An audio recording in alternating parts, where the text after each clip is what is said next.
Potentiometer wire P Q, आपको P Q दिख रहा होगा, of length 1 metre is connected to a standard cell E1, another cell E2, standard cell E1,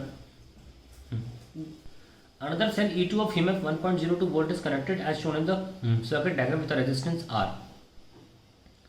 कहाँ है resistance R? And a switch S. Let me check. Something is missing in the diagram.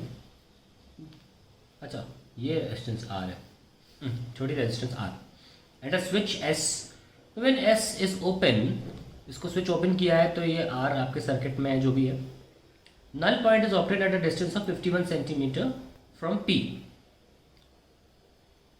जब ये switch open किया हुआ है, बंद नहीं किया है, ठीक है, अभी ओपन कंडीशन में, तब नल पॉइंट ये मिलता है. ध्यान रखें कि ये रेजिस्टेंस हमारे नल पॉइंट को इफेक्ट पैदा नहीं करती. इसका मतलब 1.02 जो सेल है वो 51 पे बैलेंस हुआ है, तो ये हमें पोटेंशियल ग्रेडियंट निकालने में काम आएगा. कैलकुलेट पोटेंशियल, अरे तो पार्टी है, तो calculate the potential gradient K is equals to E/L. E कितना 1.02 अपॉन लेंथ है 51, आप 102 कर दीजिए, 51 10 की पावर -2 2 10 पावर -2 वोल्ट पर सेंटीमीटर. मैंने आपसे कहा था कि अगर आप नॉन सेल नहीं लेते हैं तो आप के नहीं निकाल सकते आसानी से, इनफैक्ट निकाल ही नहीं सकते एक्यूरेटली. हमको नहीं पता रहता रियोस्टेट की रेजिस्टेंस कितनी होती, हमको नहीं पता कि इवन पूरा वोल्टेज दे पा रहा है इसको कि नहीं दे पा रहा. हमको ये भी नहीं पता कि इसके अंदर की इंटरनल रेजिस्टेंस जो हमेशा हर सेल की होती है वो कितना वोल्टेज पी रही है. इसलिए नॉन सेल की मदद से ही केवल के निकाला जा सकता है, फिर हमें ऊपर की टेंशन लेनी नहीं पड़ती. अब बारी हो रही है हमें EMF ऑफ सेल E1 निकालना है. इसकी EMF निकालनी वेरी सिंपल. जो लेंथ है पूरा का पूरा कुछ लगाया तो है नहीं, और इंटरनल रेजिस्टेंस हम 0 मान के चलें अगर E1 की, तो इसका पूरा वोल्टेज PQ वायर में जाएगा. तो यानी कि E1 जो होगा वो होगा K times of length PQ, पूरी लेंथ.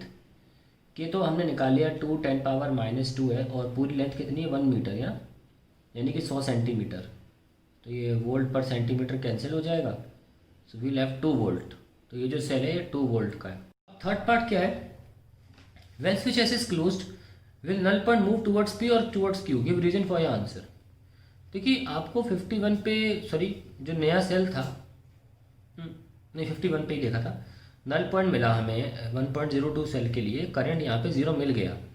इसका मतलब ये टर्मिनल और ये टर्मिनल सेम पोटेंशियल पर है, ये टर्मिनल सेम पोटेंशियल पर है. मैंने आपको थ्योरी में यही पढ़ाया था कि ये जो सेक्शन है ये सेल के टर्मिनल्स की तरह बिहेव करता है.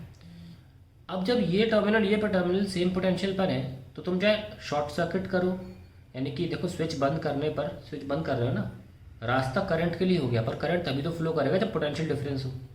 हमने जब 0 कर दिया, नल पॉइंट मिल गया है, अब इस नेगेटिव टर्मिनल और इस पॉइंट J में कोई पोटेंशियल डिफरेंस नहीं है. Even though the cell can send इस current towards an closed path, यानी कि परफेक्ट पाथ, अब उसे रेजिस्टेंस से होकर नहीं गुजरना पड़ेगा, फिर भी करंट जाए कैसे जब पोटेंशियल डिफरेंस ही नहीं है. तो इसका मतलब null point will not be affected.